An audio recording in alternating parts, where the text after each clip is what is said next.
The harsh reality of life in the Middle Ages. Welcome to a new time journey. Today we explore the harsh reality of medieval life. Imagine being catapulted into 14th century England through a sudden time warp. Upon arrival, you would immediately notice one thing. Communication would be almost impossible. The language spoken by the common people was Middle English, a very different language from modern English. The nobles communicated in French, and the clergy used ecclesiastical Latin. With your modern English, you might catch a few words here and there, but understanding and making yourself understood would be a Herculean task. Now let's say you're a woman. The situation would get dramatically worse.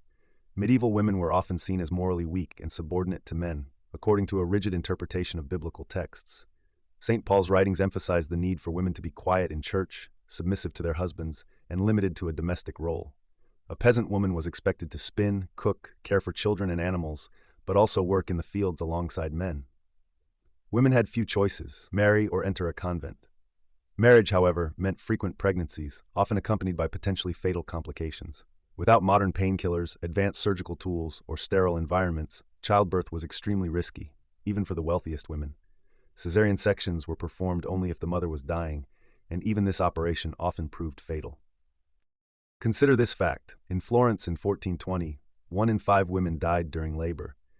Maternal mortality was so high that women were urged to write their wills before giving birth, taking away all traces of joy from what should be a moment of happiness. And it didn't end there. If the birth went well, the battle for the newborn's survival had only just begun. Infant mortality was very high. A third of children did not reach the age of 5.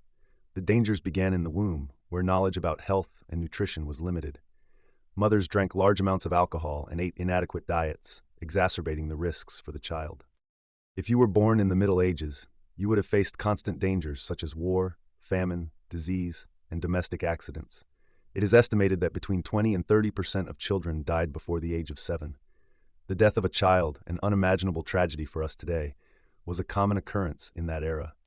The Middle Ages were a time when diseases that are now easily treatable, such as whooping cough, measles, influenza, and stomach infections, could prove fatal.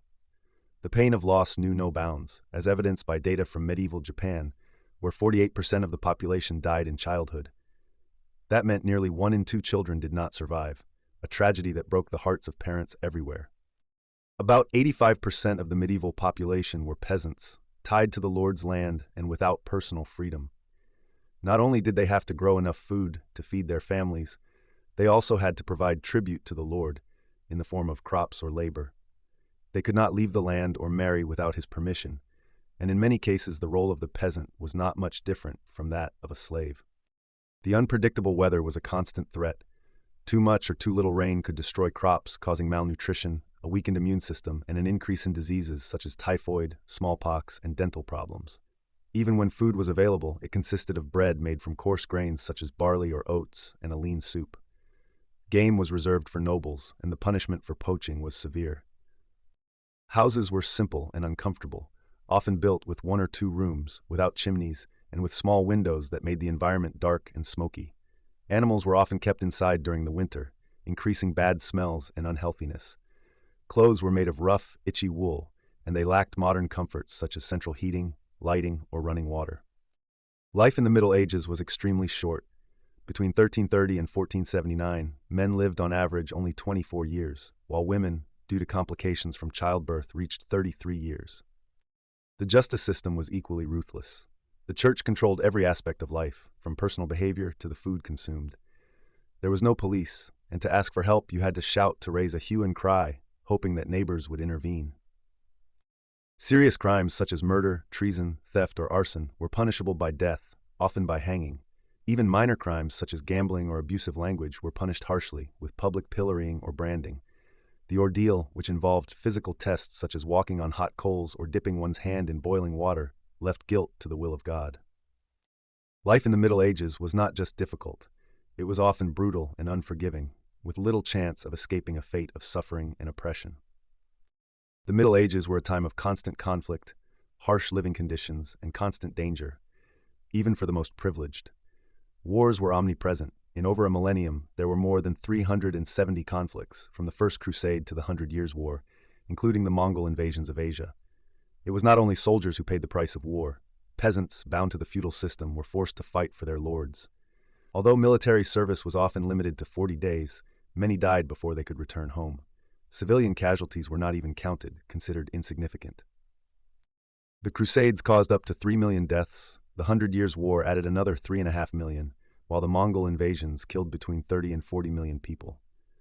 Life was fragile, whether you were a soldier, a peasant, or even a noble. Being wealthy in the Middle Ages improved your chances of survival, but it introduced new risks. Nobles feasted on fine meats and rich desserts, but these foods were often served on plates glazed with lead oxide. When salty or acidic foods came into contact with these plates, the lead dissolved into the food. Lead poisoning caused pain, convulsions, and death. Even wealthy children suffered, with devastating effects on their development. The dangers didn't end with the feasts. Bread, a staple for everyone, was often made from rye infected with a fungus called claviceps purpurea, which caused shingles. This disease caused hallucinations, muscle cramps, gangrene, and, in extreme cases, the loss of hands or feet. Epidemics of shingles caused thousands of deaths and were even associated with the infamous dancing epidemics, in which people infected with the fungus danced uncontrollably to their deaths. And here we are at the end. Unfortunately, the Middle Ages were a cruel time for everyone, rich and poor. Thanks for following this episode of Time Travel. Subscribe to the channel to discover other curiosities and survive with us another journey into the past. See you in the next video.